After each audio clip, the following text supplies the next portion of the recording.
ইনকিলাব মঞ্চের মুখপাত্র শরীফ ওসমান হাদি ইতিমধ্যে সন্ত্রাসীদের গুলির ঘটনায় মৃত্যুবরণ করেছেন। ইন্না লিল্লাহি ওয়া ইন্না ইলাইহি রাজিউন। আমার জানা বিষয় হলো, শরীফ ওসমান হাদির এই মৃত্যু কি শাহাদাতের মৃত্যু হিসেবে গণ্য হবে? প্রিয় দর্শক, কোনো মানুষের মধ্যে যদি আল্লাহর সন্তুষ্টি লাভের আশায় মানুষের কল্যাণ সাধনা, ইনসাফ প্রতিষ্ঠা করা, মুসলিম মিল্লাতের চেতনা ধারণ করা এবং মানুষের অধিকার আদায় করার মানসিকতা থাকে এবং সেটার জন্য তিনি যদি লড়ে যান, সংগ্রাম করে যান, এমত অবস্থা যদি তার এই চেতনার কারণে তিনি আক্রমণের শিকার হন এবং মারা যান, সন্দেহাতীতভাবে তিনি শাহাদাতের মর্যাদা লাভ করবেন ইনশাআল্লাহ তাআলা। ইমানদারের মধ্যে যদি আল্লাহর সন্তুষ্টি লাভের জন্য জীবন বাজি রাখার মানসিকতা থাকে এবং তার অসৎ কাজে বাধা প্রদান, অন্যায়ের বিরুদ্ধে তার প্রতিরোধ এবং ইনসাফ প্রতিষ্ঠার মানসিকতা লালন করার কারণে তিনি যদি আক্রমণের শিকার হন, তাহলে সেক্ষেত্রে তিনি অবশ্যই শাহাদাতের মর্যাদা লাভ করবেন। সেই জায়গা থেকে শরীফ ওসমান হাদিকে আল্লাহ তাআলা শাহাদাতের মর্যাদা দান করুন, আমরা সেই দোয়া করি। আর এমনিতেই নবী সাল্লাল্লাহু আলাইহি ওয়াসাল্লাম বলেছেন, মান কুতিলা দুনা দামিহি ফাহুয়া শাহীদ। যে ব্যক্তি কারোর হাতে খুন হয়েছে, জীবন রক্ষা করতে গিয়ে তার জীবন খুন হয়েছে, অর্থাৎ সাধারণ ধস্তাধস্তিতে অথবা কোনো ডাকাতের হাতে মারা গেছে, সেও শাহাদাতের মর্যাদা লাভ করেন। তাহলে সেক্ষেত্রে দ্বীনের কথা বা মুসলিম মিল্লাতের কথা বা মুসলিম চেতনার কথা বা ইনসাফের কথা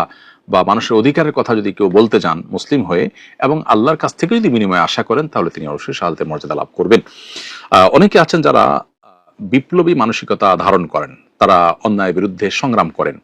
তাদের সে সংগ্রামকে আমরা অবশ্যই শ্রদ্ধা করব,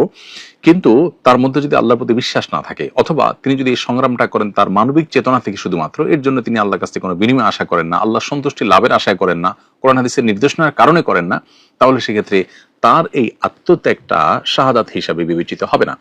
শাহাদাত বিষয়টা আসলে নিয়তের সাথে সংশ্লিষ্ট বিষয়। কেউ যদি আল্লাহর সন্তুষ্টির আশায় জীবন বাজি রাখেন, যা করেন তা আল্লাহকে খুশি করার জন্য করেন, তার জীবন মরণ আল্লাহর উদ্দেশ্যে যিনি উৎসর্গ করার জন্য প্রস্তুত থাকেন, তাহলে সেক্ষেত্রে তিনি শাহাদাতের মর্যাদা লাভ করেন। আমরা দোয়া করি শরীফ ওসমান হাদির সমস্ত ভুল ত্রুটি মাফ করে আল্লাহ তাআলা তাকে শাহাদাতের সর্বোচ্চ মাকাম দান করেন এবং তার সুখ সন্তপ্ত পরিবারকে সান্ত্বনা সইবার শক্তি নসিব করেন এবং সেই সাথে এখান থেকে অনুপ্রাণিত হয়ে আমাদেরকে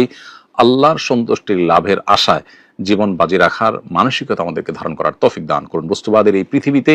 আমরা বেশিরভাগ মানুষ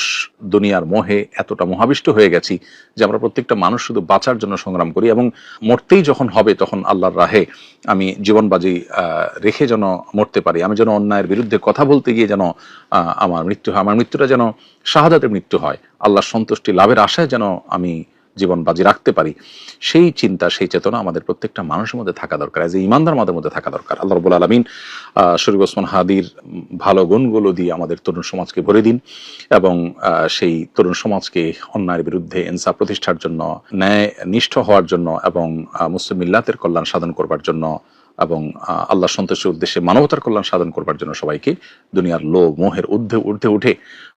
আল্লাহর উদ্দেশ্যে নিজের জীবনকে উৎসর্গ করার এবং নজরানা পেশ করার তৌফিক আমাদেরকে দান করুন।